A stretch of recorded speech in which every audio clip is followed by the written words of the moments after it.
Hello everyone, thanks for joining us this evening for our first virtual live lecture of the New School Lecture Series 2020. We are very excited to have Sandra Barclay and Jean-Pierre Crousse of Barclay & Crousse Architecture joining us all the way from Lima, Peru tonight.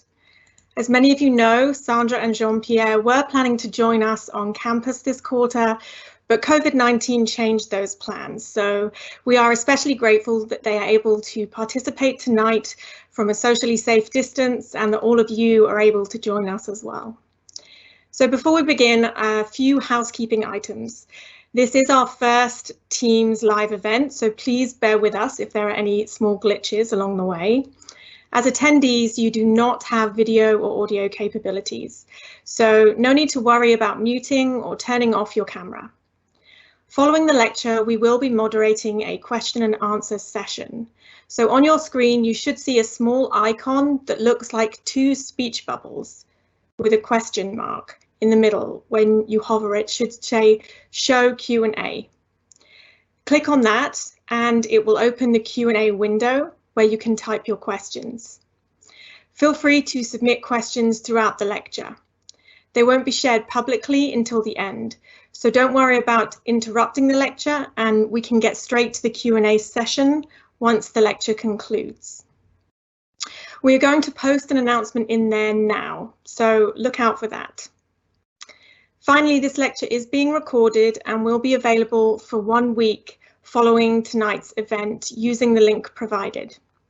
So if you do need to step away, you will be able to watch this again, and it will also be shared on New School's YouTube channel in the coming weeks. So with all that said, I would like to introduce our esteemed guest lecturers, Sandra Barclay and Jean-Pierre Crousse. I'm going to share with you some words from our own Professor Alan Rosenblum. The history of this evening's lecture started almost 3 years ago with our students' passionate initiative after some of them visited Lima, Peru and experienced some of Barclay & Crousse's work. This lecture also comes as a gift at a strange time, a sad time, for which we are grateful.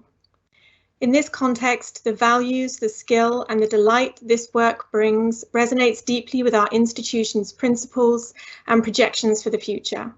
Principles that President Malika would have appreciated and enjoyed. Highly accomplished both in their country of origin, Peru, as well as internationally, Barclay & Crousse are a singular practice. They are transatlantic and transcultural at the same time. Their work achieves deep intimacy, specificity and rigor. Their architecture emerges from profound observations of the territories, cultures, lands and peoples for whom the work is conceived and developed. Their exquisite orchestration of programs on sites and skillful construction pursue the poetic and the spatially sublime with social generosity, often under austere conditions. Their practice is driven as a continuum of research, theory, pedagogy, drawing and building, and feeds off the power and contrast of vastly different cultural influences, landscapes and economic realities in Sandra's and Jean-Pierre's individual and shared experiences. Barclay & Crousse Architecture was founded in Paris, France in 1994. Among other international prizes, the firm has been awarded the Latin America Prize 2013, the Peruvian National Prize of Architecture 2014 and 2018, the Oscar Niemeyer Prize 2016, and the Mies Crown Hall Americas Prize 2018. We are very much looking forward to hearing more about their studio tonight and seeing some of their beautiful work. So without further ado, on behalf of the school, I would like to virtually welcome Sandra and Jean-Pierre to New School of Architecture and Design. With that, I am going to switch off and they can say hello. And you guys might be muted. Oh, there you go.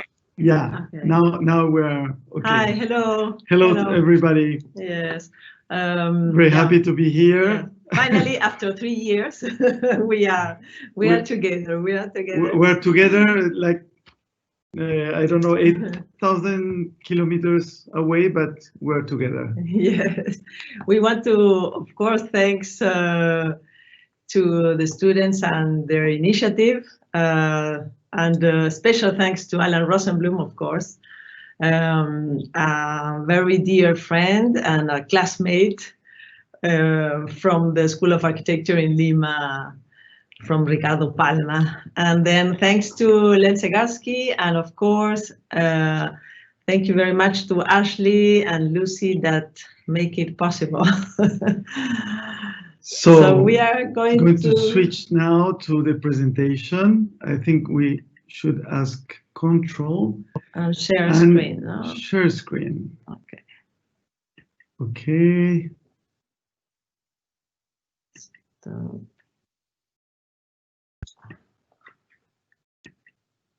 okay. Okay. Are you seeing the full screen of the presentation? Because we all only see our screen, so we suppose everything is okay. Yes, we see it, guys. Oh, okay. Perfect. Thank you. So we can start saying that our work is an ongoing research in which each project informs the next one, as if they were one single work. We start trying to formulate the good questions that will guide our decisions, not pretending to find the answers necessarily, but to help us find the meaning our building should convey with the means we have at our disposal. We'll present you tonight 6 projects that are located in the desert strip of Peruvian coastline, explaining more the strategies that we use on them than describing each project. So, due to Peru's extraordinary conditions, we have at our disposal some wonderful ingredients to work with. Culture that comes from 5,000 years of civilization in the Central Andes, territory where its uniqueness generates also a unique, mild climate, place that for us is always key to understand what we should do, program that we like to see as usage and not simply as a list of surfaces, and finally, technology, taking advantage on our non-industrialized craftsmanship and available technology. So strategy allows to carefully calibrate these ingredients in order to give meaning in each building to the essential elements of architecture, which are space, light, matter, and time. Our first ingredient, culture, is for us the addition of profound experiences that stay in our minds, arising to our consciousness when doing a project. Our long stay in Europe as young architects, we passed like 16 years, and a patient search through drawing help us create a personal visual culture from the physical and haptic experience of the buildings, and not by images. A constant and resolute work is, of course, part of this patient search that constitutes what we call the culture of work. In each project, we go from sketches to the model, then to the precise drawing, into the reality, and then back again to sketches, models, and drawings. It's a circular dynamic between mind, hand, and matter. The third aspect of culture comes from the layering of architecture through time. We are interested in studying our fantastic pre-Columbian legacy from the design strategies set in place to build a cultural landscape, and not simply seeing them as archaeological remains. We are increasingly asking ourselves if nature, territory, landscape, and architecture can still be seen as interdependent and with the same value. We try to abandon the modernist, rigid separation of the disciplines of architecture, urban design, and landscape architecture, which have become distinct and often polarized professions. Yeah, so understanding territory, our second ingredient, is key to our work. The German scientist Alexander von Humboldt was the first European to realize that the section and not the plan is the only way to understand the Central Andes region, where modern Ecuador, Bolivia, and Peru are located. In Peru, the combination of the Andes and a cold current coming from the Antarctica produce a unique tropical landscape. So we have to redraw this section, including the sea current named after him, in order to understand fully what we are talking about. We start by an horizontal line that represents the ocean. The west is on the left, the east to the right. Then comes an extremely steep topography with a 10,000 meter gradient in distance of only 200 kilometers. These geographical circumstances generate a unique landscape and a unique climate. In the Amazon basin, climate responds to a normal tropical condition, while at left, in the Pacific basin, a permanent mild temperature and no precipitation at all happens when a seawater convection and air thermic inversion combine to create an almost permanent cloud over the coastal desert strip.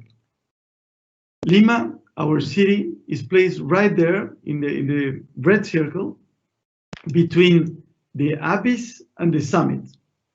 Even if we don't see the abyss and we don't see the summit because it's very cloudy, we like to be aware of this condition. And the 6 projects that we will show you are linked to this territorial section, and they are all located in the same spot, in the same red circle, even if they are distant 2,000 kilometers away. But in the section, they are in the same place. And as Jean-Pierre was saying, these territorial conditions make our tropic very different from the usual image we have of this latitude. In the coast, for instance, instead of palm trees and white sand beach, we find an extremely arid and yet very humid desert. Our coast is a misty land with no shadows and no contrast because of the lack of sunshine at least 8 months in a year. These conditions generate a very mild climate, our third ingredient. And climate gives us a huge opportunity for redefining architecture and its role of providing shelter. So with absence of rains, extreme hot or cold days, no strong winds, we can concentrate our efforts in its capacity of being generous and in the creation of intimacy and well-being. Shelter is not the real issue here, and interior and exterior are not defined by airtightness, but by the relationship between intimacy and vastness. It is in the edge of the Bay of Lima where we had the opportunity to build the first project we are going to show you. That is the Place of Remembrance.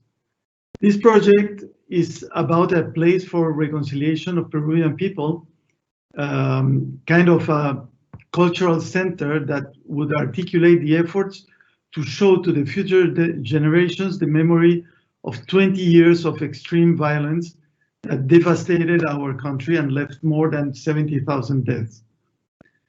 This place has become key in the aspiration to prevent repeating the errors of the past.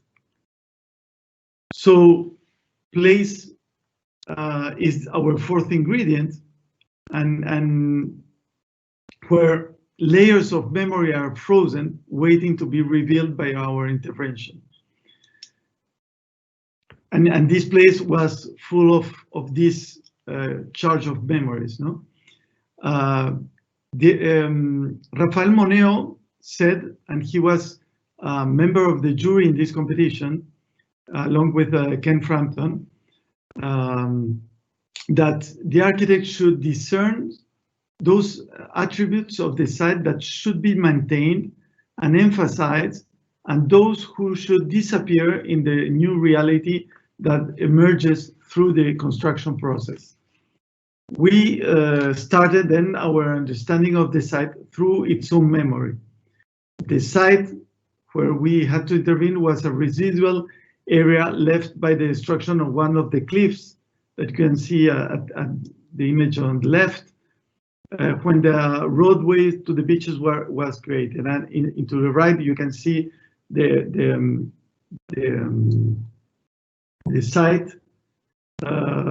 as it is now. We decided then to embed the building with this territorial logic by really like building an artificial cliff. In that way, our addition would be related to memory, and not only by its programmatic content, but by the memory of Lima's own landscape. Architecture helps discover the site, reveal it, and make it evident. In fact, the building closes a sequence of 10 kilometers of cliffs and ravines that characterizes the Bay of Lima. In the same way, the territory is more easily understood by a section, as Humboldt showed us.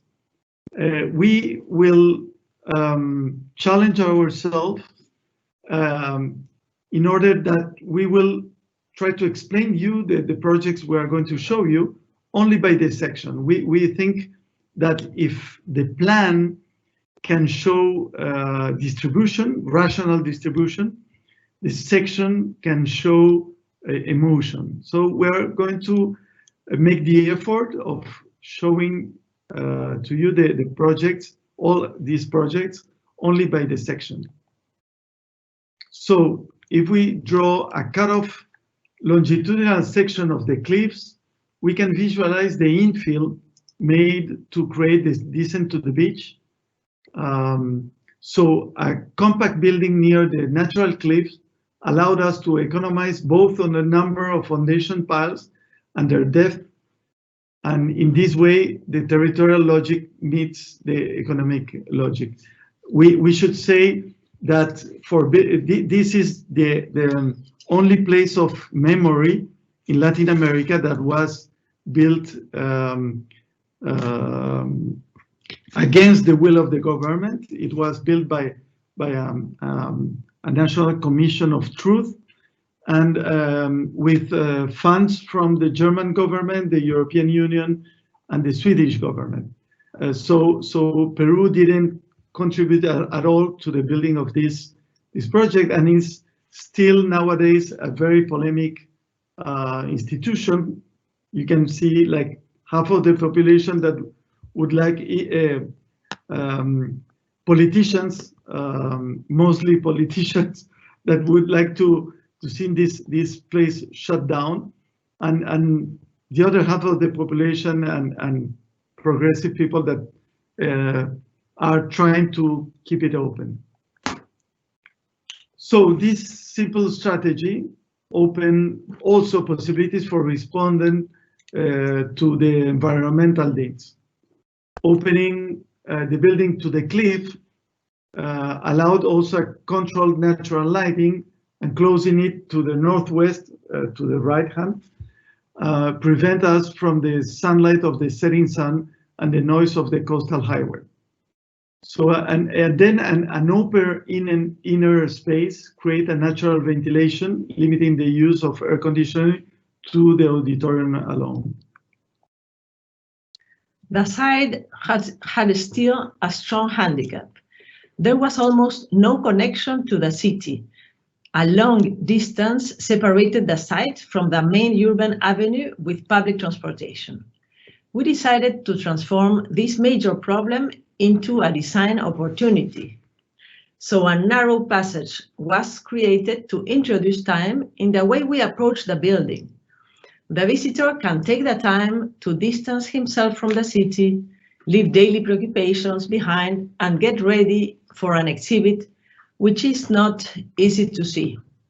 The visitor is literally submerged in a gap created between the cliff and the building.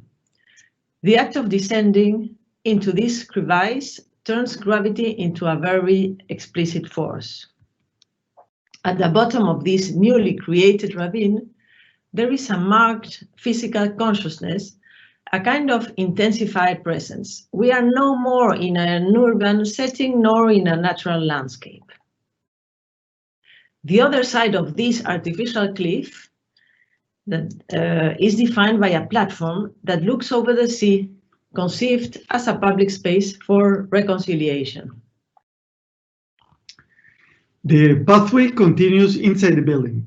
A system of ramps ascending towards the light lead us to the exhibition spaces. Everything we see here is in the order of what we call the permanent, because space is defined by structure, not by technology, not by multiple layering of materials to insulate, but waterproof, heat or cool the interior spaces. Only structure defines what is permanent, and it allows us to configure not only the interior space, but also the transition between interior and exterior, which has the responsibility of capturing light and bringing it to the interior. The program, our fifth ingredient, isn't a list of functions, but the way usage can inform space as a container of experience. The notion of time is present also when we walk through the building.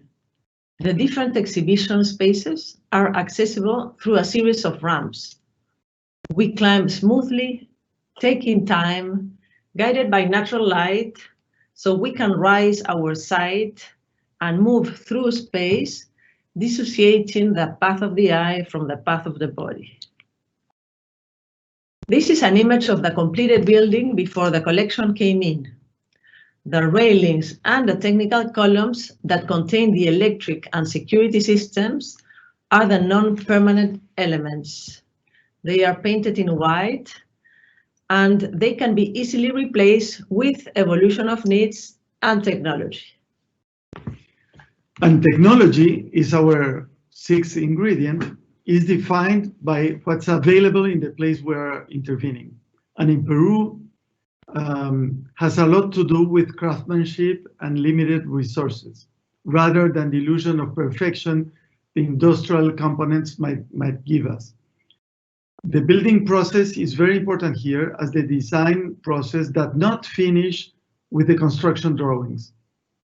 We continue to modify the project while we are building. But being aware that the quality of public construction was not good and the contractors were not very serious, the project strength shouldn't, we decided that the project strength shouldn't be based in the quality of finishings. The artisanal formwork, assembled by hand using all wooden planks, introduced indetermination that absorb all the true imperfections. We consider the traces of those imperfections as part of the memory of construction itself. The plans suddenly lost their supremacy as the building itself started to draw a map describing its construction process. The irregular walls, the cobblestone pavement, and the traces of handcrafting are the evidence of human labor and become the maps of human intervention.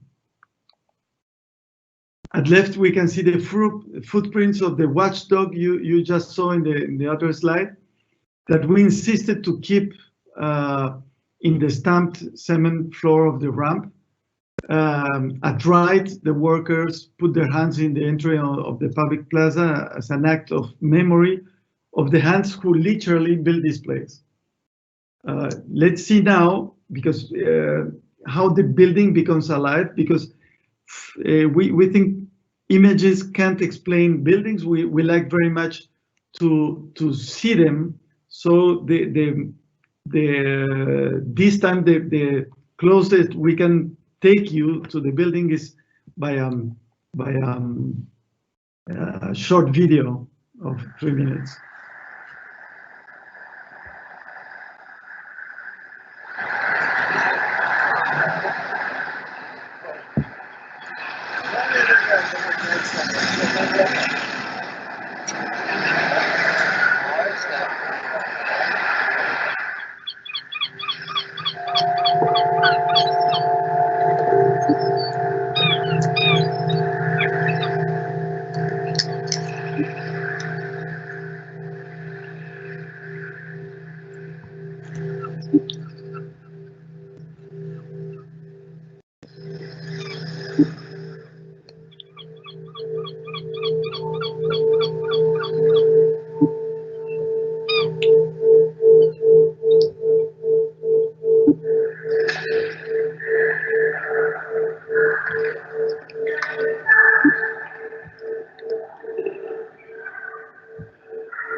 This collection is not only talking about the years of this terrible violence period that we have, but also it's telling about corruption in the government in general.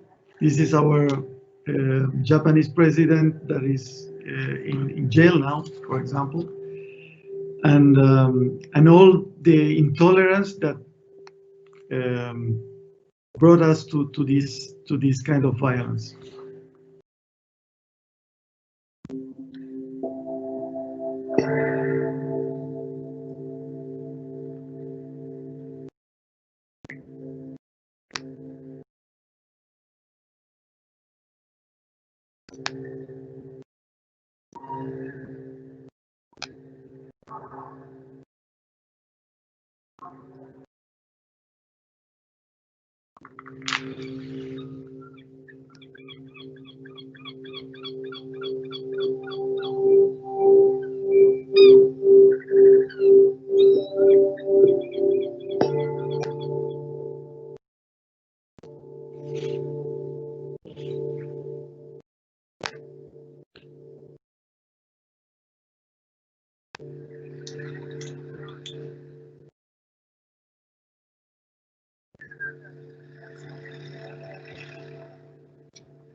We find similar landscape conditions all along the Peruvian coastal desert.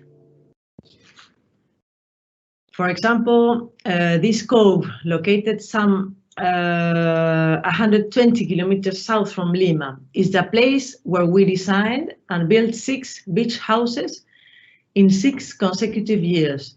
It was an incredible design laboratory in which we learned from one house to another on how to relate to this landscape. Without the need for shelter, the creation of intimacy becomes a priority. Intimacy allows us to live in this vast and absolute landscape. Ancient Peruvians understood this very well. The platforms and the enclosures are still valid strategies nowadays for downscaling vastness and abstraction into inhabitable places. We can focus on bringing the landscape logics into architecture, creating meaningful microcosmos in each house. So we draw the slope of the cove, then an emergent platform in order to define a new horizontal ground for life. After that, we define an enclosure that ensures domesticity and intimacy, providing shade to the platform and framing the ocean view. Finally, a pool brings the ocean to the platform and serves as a natural railing. Underneath, we excavate the platform to create the rooms for intimacy, the bedrooms, protected from the setting sun by the pool. Eki's house, designed a few years before, while still working in Paris, was the starting point of this laboratory. The W houses were designed in different years between 2008 and 2014. They followed the same strategy as Eki's house, which ensured a strong identity beyond the differences in program. From the ocean, the houses seams emerging from the cliff as extruded volumes, while from the desert, they seem to be excavated on the sand. So again, let's see how life takes place in these houses.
So these are all houses set in magnificent landscape.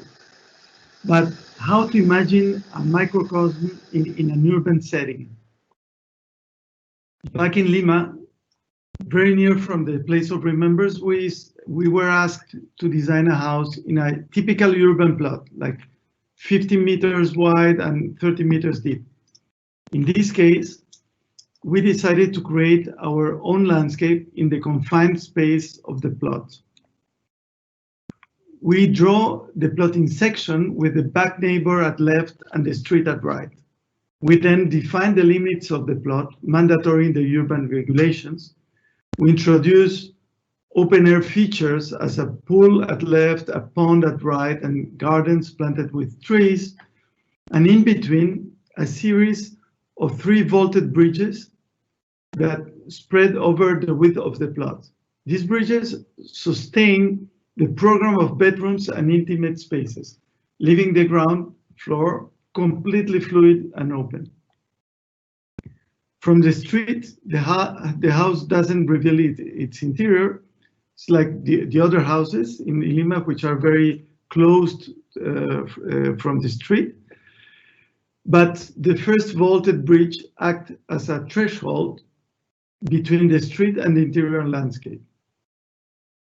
Once you cross it, space suddenly unfolds. We discovered a world where interior and exterior blurs with reflection and transparency. The space expands through the vaulted bridges, liberating the boundaries between the house, the garden, and the pool.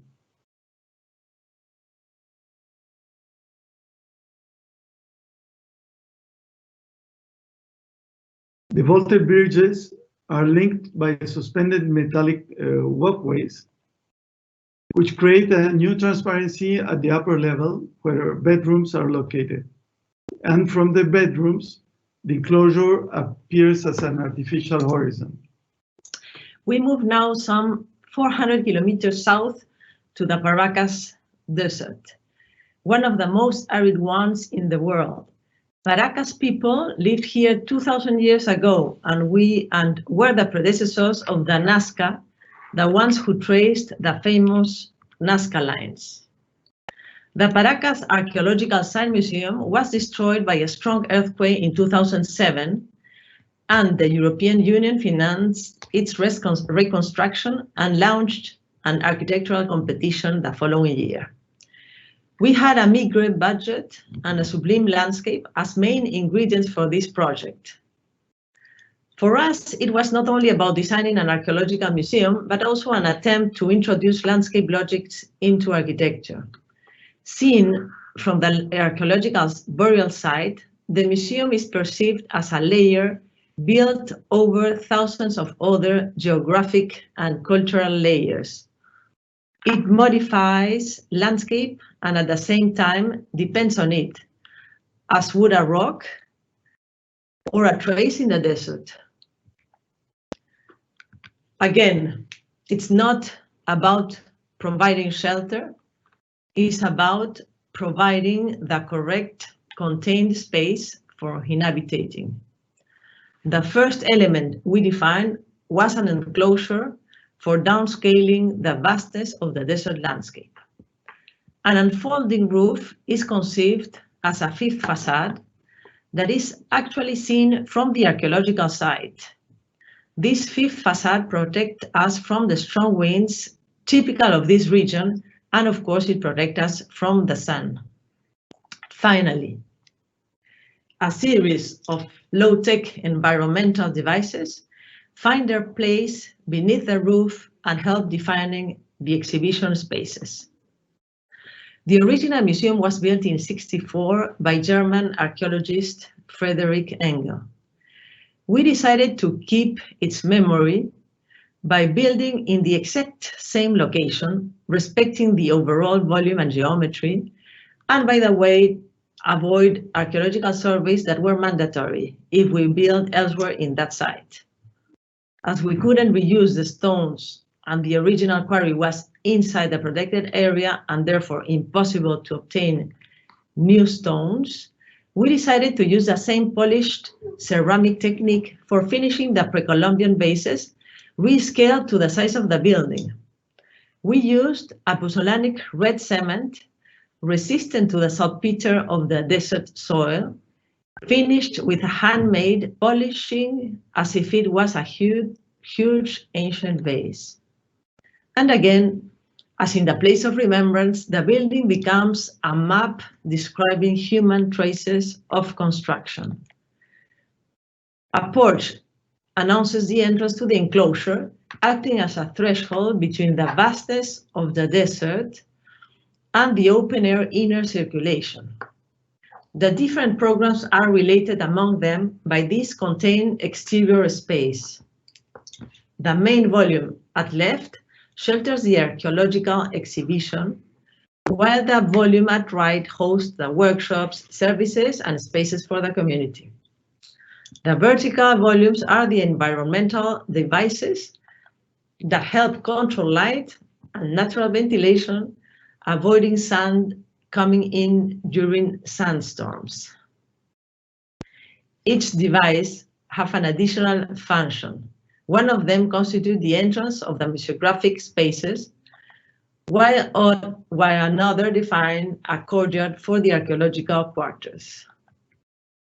These low-tech environmental devices are designed to be able to receive more sophisticated technology equipment in the future if necessary. They define the exhibition spaces and organize the museographical sequence in a continuous and fluid space. These devices are also structural elements, and when they reach the southern facade, they become windows framing the burial site.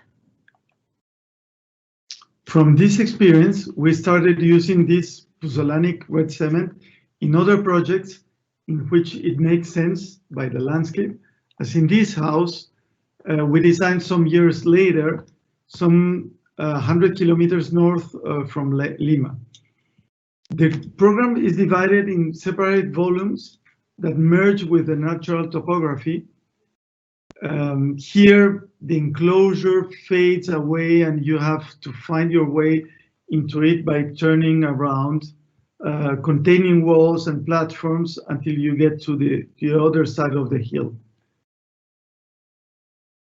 We organize the main spaces under a vaulted roof proofing, providing shade to the social and dining areas. The rest of the intimate spaces are located underneath the platforms that you see in the upper image. Their top surfaces being used as garden or terraces, as we can see at left and here.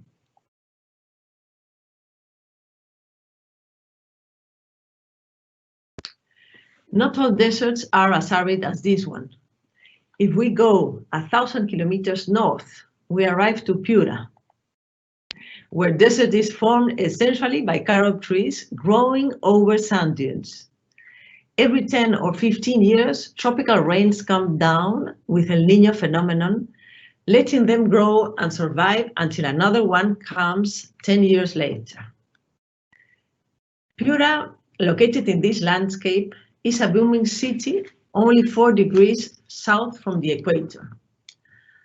The local university needed more space for welcoming a new student population from low-income rural backgrounds, being able to pursue their education thanks to a government scholarship. So in 2015, Piura University accepted 700 of these students, and they needed new facilities of generic classrooms and faculty offices. Their aspiration was to take this opportunity to improve teaching infrastructure and gave us the opportunity to go beyond the standard response to this need. When the university was founded 50 years ago, exactly, it looked like the top image. When El Niño phenomenon happened in 1983, the provost followed the advice of some brave professors and decided that the first move after the completion of the first building, you see in the image, was to plant carob trees that will grow with the heavy rains of El Niño. And these visions took the university to look as in the bottom image today. And of course, this decision of start developing a campus by planting trees instead of building buildings was, of course, a big inspiration for us. So our first question was about how should be a place for learning here in this tropical dry forest in the middle of the desert. And this is an image of the campus today. And then comes the masters, no? Reading, especially when we try to go to the origin of institutions, there's no one better than we can No, and he said schools began with a man under a tree who did not know he was a teacher, sharing his realization with a few others who didn't know they were students. So that was perfect as a first step of conceiving our building.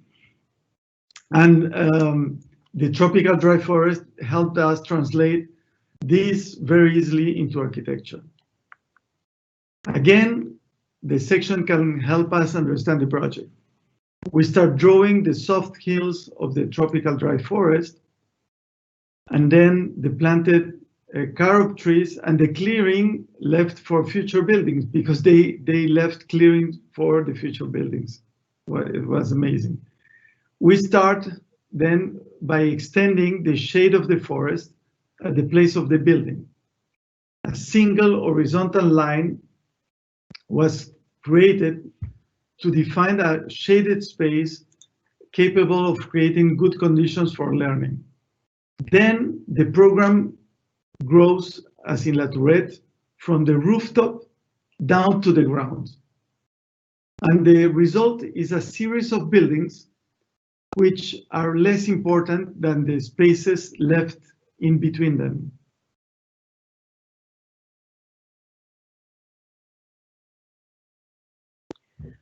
These are the places for informal learning, the spaces in between. The creation of non-hierarchical in-between spaces for students to study, eat, connect, and discuss together outside the classrooms contributes to create a sense of community. Social and economic boundaries are blurred between the newly arrived rural students and the local urban ones. These thoughts brought us to abandon the traditional type of educational building, shifting from the typical pavilion scheme into a learning landscape, what we call the learning landscape. By doing that, we were not only introducing the landscape of the dry forest, but we were also creating a kind of new urban space within. The building sits in the campus and appears rotated from the urban grid as we align it to the cardinal points. As in the dry forest, where the single tree is not more important than the whole, 6 different building types form 11 independent structures disposed in a regular volume of 70 by 70 meters and 9 meters height. This apparently compact scheme in reality shelters an extremely permeable, shaded and cross-ventilated space. Following the logics of an oriented building, the south and the north sides are protected by vertical louvers, which are very efficient to protect both facades in this latitude. In the west facade, a system of prefab concrete panels protect the faculty offices from the setting sun, and the building that hosts the ramps and services constitute the east side, where are located the access from the campus pedestrian pathway. The entrance building is in fact a threshold, again, where we pass from the strong glare of the equator to the shaded exterior spaces of learning landscape. And I remember the words of Louis Kahn talking about glare in the Salk Institute. No? Kind of very inspirational. The lattice shuttering serves as a light modulator in order to accommodate our eyes to the shaded half-light spaces while we go up through the ramps or just crossing this entrance building and getting in. The narrow gaps that single buildings leave between them help the light come in and favors natural ventilation. So this building, different buildings that don't touch each other because of earthquakes. So they are independent. but the gaps, because they are oriented, begin to interact with sun, with the sun path. So the gaps oriented east-west are in fact a calendar that register the sun inclination of over the year. For example, here in the image, we have north at left. So the sun is inclinated to the north. We're in an intertropical latitude. So if it's inclinated to the north, it means it's winter time. And when this light line goes up into the wall, it means we're in a summertime because it's inclined to the south. While the other ones, which are oriented north-south, are working as sun clocks that register the daily movement of the sun. And there are moments in which both directions cross each other, where the calendars and the sun clocks meet. There are all through the building spaces where people can gather, rest, or chat in between classes, in shaded spaces. Spaces are modulated to favor different kinds of gathering together. Many things can happen in these intermediate spaces, as this informal class. And as we get into the complex, arriving into the center, these spaces become more important until we arrive to its core, where the intermediate spaces are crossed by a stretch of the tropical dry forest. So let's see now how is a normal day going by this building.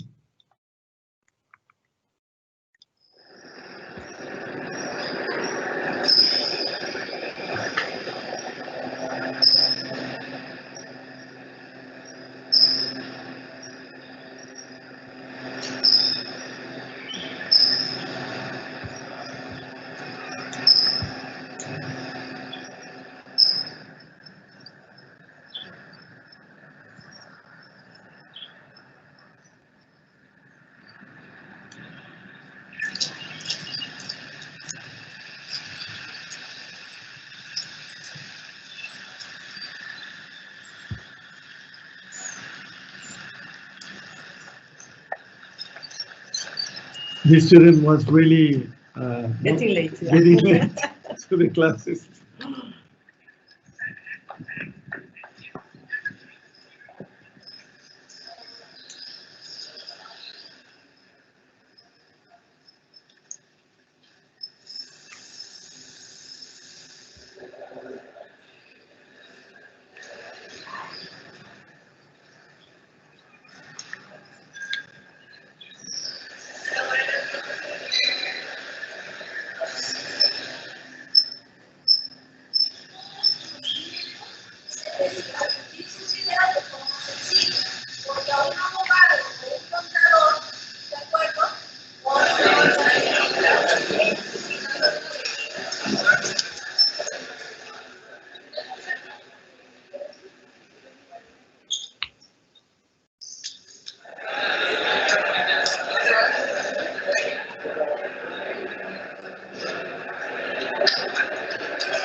In the landscapes of intimacy, space flows from the inside out, creating places to be inhabited between nearness and vastness. Those places have the ambition to turn into microcosms where a new reality arises from the transformation of what was there before by the architectural intervention. So only if the ingredients we use and the essential elements of architecture become interdependent and inseparable between them, we will achieve the needed pertinence to give sense of our doing. And that's it. And that's it. Thank you very much. Thank you very much. So we... Thank you, Sandra and Jean-Pierre. Okay. We're now going to move into the Q&A session right now. So if you have a question to ask, just put it in the Q&A and it'll queue for us to ask. So I will start with the first question, which comes from one of our undergraduate thesis architecture students. I had the pleasure of being with Alan Rosenblum while visiting Loom in summer 2018, and it has left a lasting mark. The perspectives within the structure are poetic and definitely intimate. How do you begin to view the perspective during the design of your projects? It was a very long and struggling period. It was really hard to get until a completed building because of all the uncertainties that surrounds a lot of projects that we do in our country. For example, in the Loom, in the place of remembrance, we set in place some strategies that we were explaining before, because the contractor was very big contractor, but it had only experience in urban sewage, and it was its first building, because no contractor wanted to build this building because it was very polemical and it could be stopped at any time by the government. So we began to talk with workers, with the workers of the site, in order to explain them the importance of this building, no? And that started a relationship between them and us, trying to build a thing together, even if the owners of the construction company didn't care that much. It's always a challenge, I think, to keep the ideas that were at the origin of the project, to keep them safe till the end of the construction period. This building was conceived in a competition, so in a short time period. The ideas were strong, but we feel that all along the process we had to fight for some to keep some ideas safe. For example, we had problems with the foundations piles. They stopped the construction site like 8 months. Then they wanted to cut the cliff, the natural cliff that is just defining, just in front of the building, and that is also very important for the building. And they wanted to cut it because of the stability and many technical reasons. But so we were struggling with these problems from the beginning, and the building itself, as an institution, it struggled to be open. It was opened 3 times. Inaugurated 3 times. The first one, the president of Peru reclosed it because he was he forbid the people to get in. The second time came the president of Germany to open it because they were the ones who paid the most of the building, and the Peruvian president didn't show up to the meeting. So it was a huge political scandal. So there was a third opening and the last one where it was really open. So it's a matter of how do you call it in English? Perseverance. Perseverance. No? In order to see this building open and functioning. No? Yeah. That's great. The next question comes from a professor and someone you know well, Alan Rosenblum. I would like to ask a question that escapes a little bit the lecture central topic. You both share an interesting history in your schooling, being both children of architects and having been educated by 2 prominent pedagogies of architecture in Lima and in Paris. Can you speak a little bit about the relationship of your work to your education? Yeah. So, yeah, it's a big deal to have a father that is an architect, of course. Yeah. In the good sense and in the bad sense. So you have to struggle to make your own voice, and maybe that's why when we were recently graduated from the Lima School of Architecture, we went to Europe in order to continue our formation as architects, and but we had 2 important master. Yeah, yeah, Maestros, 2 important guides in our formation. One was both Peruvian, but one was at the architecture school in Lima. Yeah, Juvenal Baraco, and we were studying with Alan Rosenblum with him, and so we share that story. Juvenal, that it's a wonderful professor and show us the, I think, perseverance and yeah, more than be enthusiastic. Yeah, for more than teaching us architecture, he taught us how to be an architect. So Yeah. So it was very, very useful. And when we went to Europe, I stayed 2 years in Milan first, and then I went to Paris, and Sandra joined me in Paris,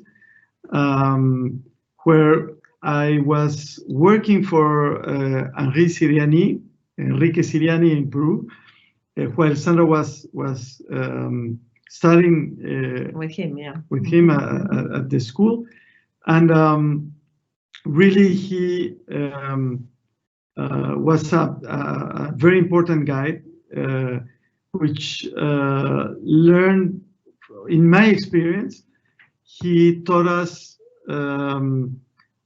how to see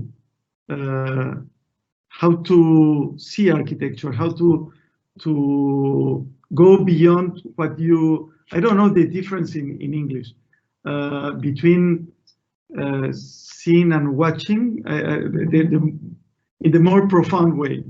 So we started drawing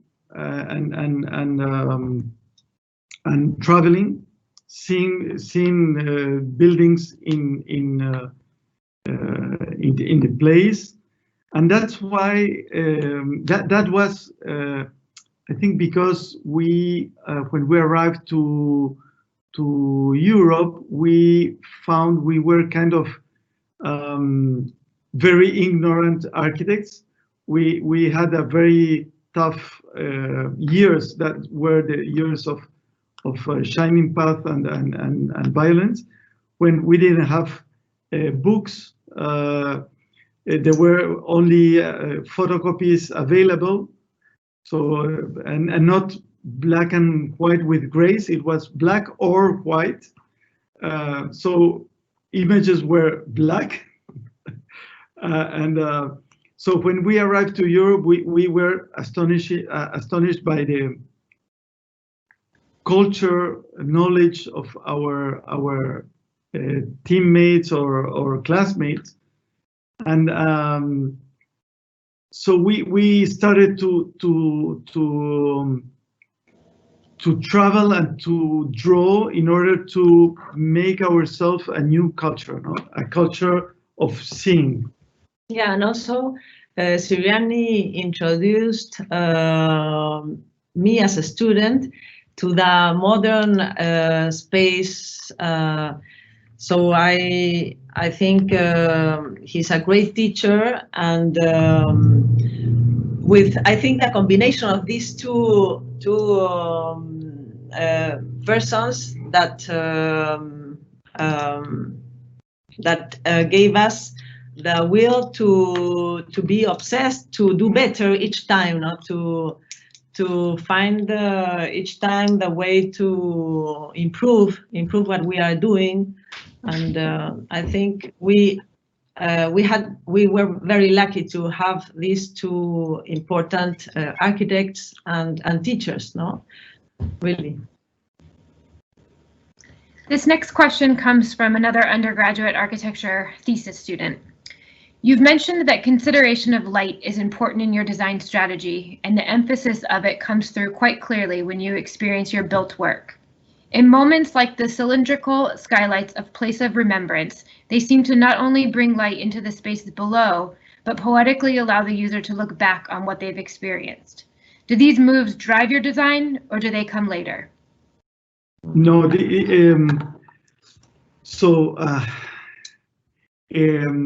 light comes with the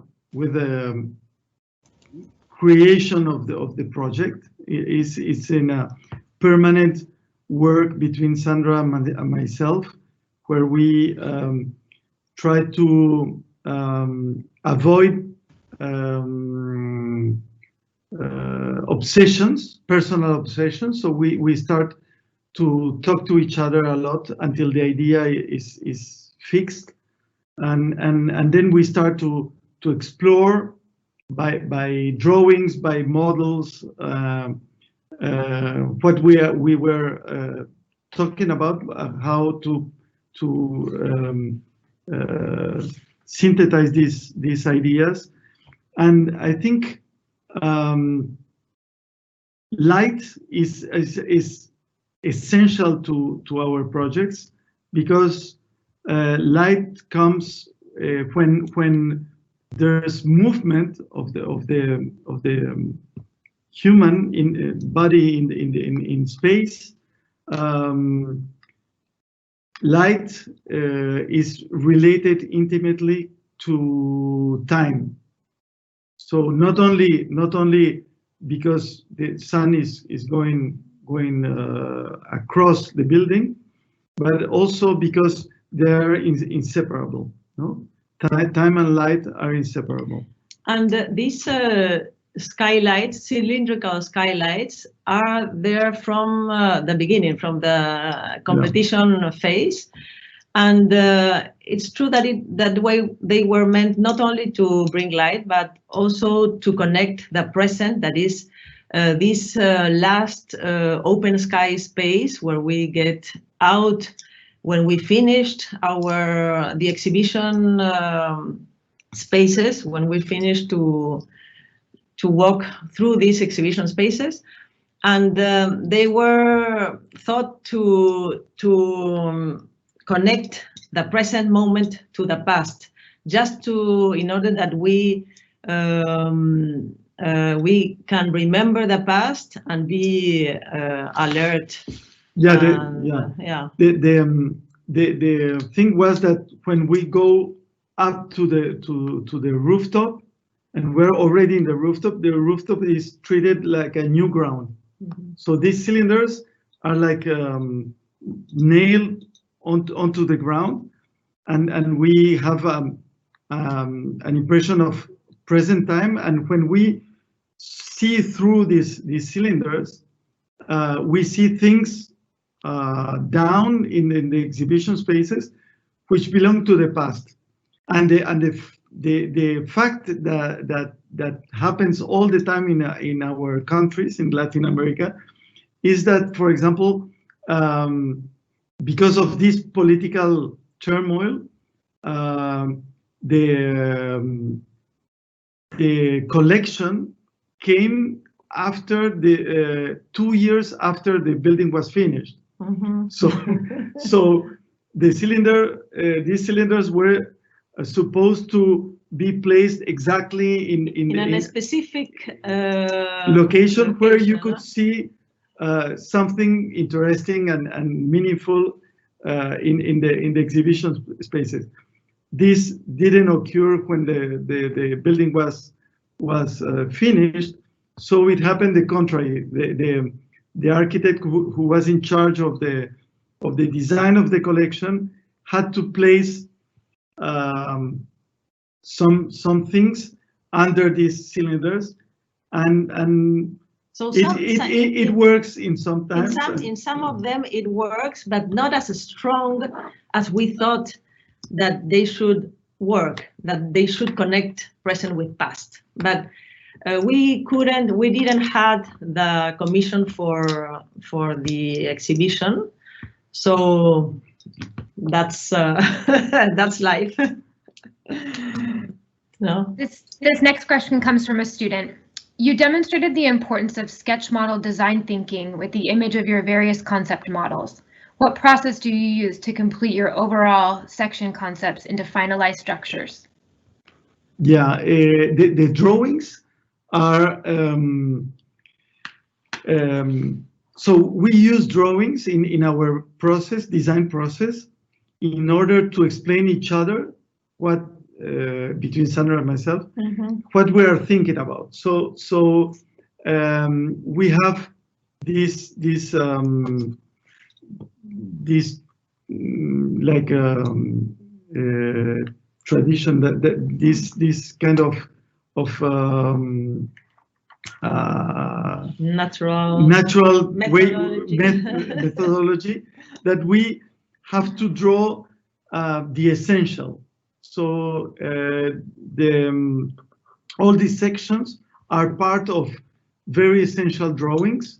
Yeah, that allows us to speak a lot and to discuss and exchange ideas, confront ideas and all of that. It's because we are two.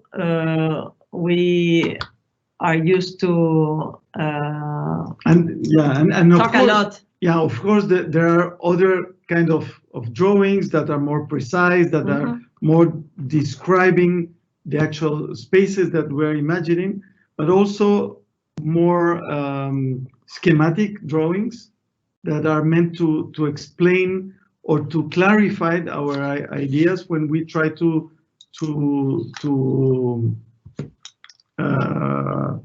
speak about what we are thinking of this project in particular. Mm-hmm.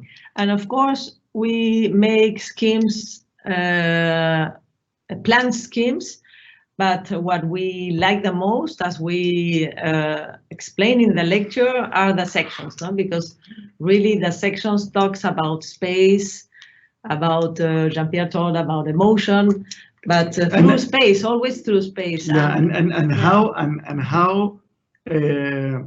when we talk about space and it comes with light, yeah. And light comes from above. At least in our country, we're very near from the equator. Sun is very vertical, so light comes from above. Yeah, so the section is like the essential drawing to try to explain a concept. This next question comes from one of our instructors on campus. Would you speak a little about the field in the context of Stan Allen? More specifically, some tips on reading existing site field conditions and perhaps any methodologies you have to imbue a new field within its own internal logic, order, contesting, or supplementing that existing condition. Whatever you think might be helpful to students in their understanding of the field for their own applications. Yeah. So I think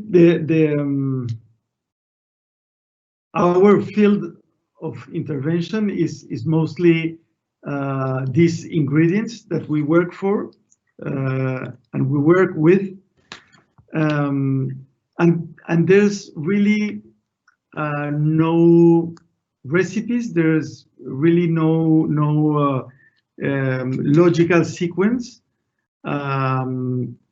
But most of the times we start by going to the site, draw and try to discover which are the hidden qualities of these landscapes, or sometimes we don't go at first. When we find that the program is quite strong, for example, we try to imagine how this program can take place, how can it be transformed in space before going to the site. And we arrive to the site with an idea that can be modified or confirmed by the things that we find on the place. So I think an important attitude is that we had is to listen also, not just an attitude to listen, try to not only to the site, but also to the client's desire, to the reality, to the climate, to all of these things that are our ingredients. But you have to be like aware and trying to understand also in time, no? Because things change also in the moment when you are living, no? Also, yeah. So listening to all of those and I think the work, the hardest work we do, trying to define these ingredients, are trying to make them coherent. So because each thing that we study, each field of knowledge can give us some ideas which can be very interesting and very appealing, but not all ideas are coherent between each other, and not all the ideas are pertinent to the building at last. So we take a lot of care in order to try to figure out when a good idea, a good architectural idea, or a good settlement idea is not really appropriate for that site in particular, or those conditions, because they have to merge in with other considerations in order to make this building finally a very coherent one. Mm-hmm. So sometimes you work with all these ingredients, but sometimes you have to choose one of them as a main or with more important weight in this negotiation or in this work with all these ingredients, no, as a recipe. So that's why there isn't any fixed recipe, no. So you will modulate, or you will use these ingredients with different weight each time. Each project will be unique. I think, for instance, the landscape is very important in our work. Yeah. Even if we don't try to be landscape architects, and we don't try to make buildings completely dependent on landscape features. What we like to do is that's why we were talking about microcosm, because we want.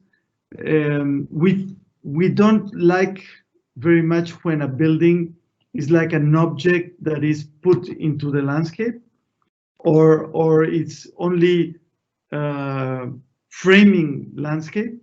We want to as Moneo said, we want buildings which reveal by this the conditions of space and light, reveal hidden qualities of the landscape, and then modify others or erase others that we don't consider them as essential. So it's a work of trial and error, and try to combine different things in order to create this field. We have time for one more question, and this comes from a student who's graduating at the end of this quarter. What advice would you give to young architects? Work hard. No, No. I think, of course. Of course, because that's it, like natural thing in the profession. Yeah, but in our experience, we come from, so we have the two experiences of working as locals in a developed country as France, and working as locals in a developing country as Peru. So there are very different conditions, but I think different strategies to survive as an architect in those two different kind of milieus. But I think perseverance is one of the most important qualities an architect should have. And patience also. Patience. I like when Convey wrote patient search. No, it's. Yeah, and the other thing is, I think is another quality you should have, and not which don't have to get lost in the way, is empathy. I think an architect must learn to be empathic to the people who are going to live or to work in the spaces he's creating. He has to be very empathetic to the surroundings, to the city, to the landscape, and that's a condition that grows with learning how to see, no? And try to listen. I think those are. Yeah. And I will say also take the. Too many things. Yeah, another thing. Take the time as an ally, aliado, no? It's an ally. Ally. Yeah. Not only as in a literal way. That means that when you work 10 hours will be better than when you work 4 hours, but also taking that time taking your process in the time. So have the opportunity to stop the process, then take the time, take some distance, and start again looking at your work.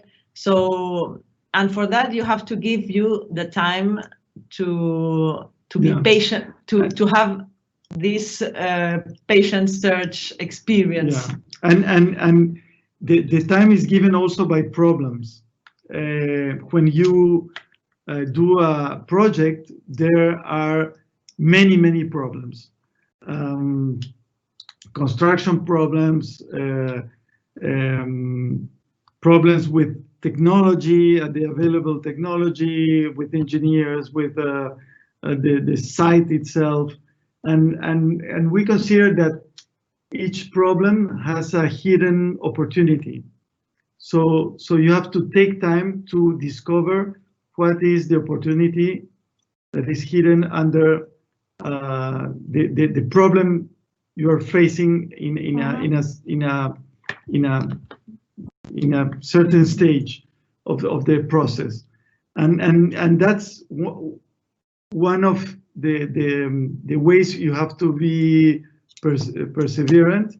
And the other way is that very little people will ask you for quality in architecture, maybe quality in materials, but much less in quality of well-being, of space, light, etc.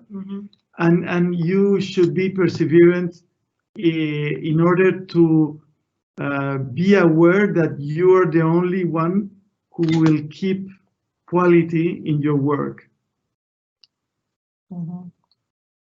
So enjoy the process. That's some really great advice to end on, I think. Thank you both. I hope that our students were taking some notes there, especially the ones that are going to be graduating soon. So I just wanted to wrap things up here and say thank you to everyone who joined us tonight. Thanks for your thoughtful questions. As I said, there's going to be a recording available, so if you had any glitches or something wasn't working, then you should be able to access the lecture through the same link that was provided. More importantly, I want to thank Sandra and Jean-Pierre, of course, for sharing with us some of their story tonight, some of their design approach, their work, and their country. Some really breathtaking buildings in incredible landscapes that just made me want to go to Peru right now. So I also wanted to read a message that I got from Alan. Yes, just please. wanted to share with you. He said, I recently had the invitation to participate of an homage that Universidad Ricardo Palma, our shared alma mater, offered to our mentor and teacher, Baracco, who I think you mentioned earlier. Yes. I had the thrill of sharing a panel with Jean-Pierre and 2 other friends, and it was an emotional experience to all, not only because we got to honor our venerable teacher, but for the overwhelming realization that his students are all across generations and countries of residence big fans of each other. So I want to reiterate that admiration as well as my gratitude for your generous lecture tonight. We'll see each other back in Lima as soon as is possible. He also told me that I pronounced your name wrong, Jean-Pierre, and it's Crousse and not Crousse. So I apologize for that. It's French, you know. So with that, I think we'll wrap things up. I hope that you can both join us sometime in San Diego in the future. Thank you again. And with that, I know it's very late in Lima, so I think we will sign off and end this live lecture. And next time we would like to see the students in front of us, because we have given a lecture to you both. They're all here, just trust me. They are. Yes, of course. We know that. We know that. But next time in San Diego. That would be amazing. And thank you, Alan, for your kind words. Bye, Alan, and bye, everybody. Goodbye. Bye, everyone. Bye. Bye-bye.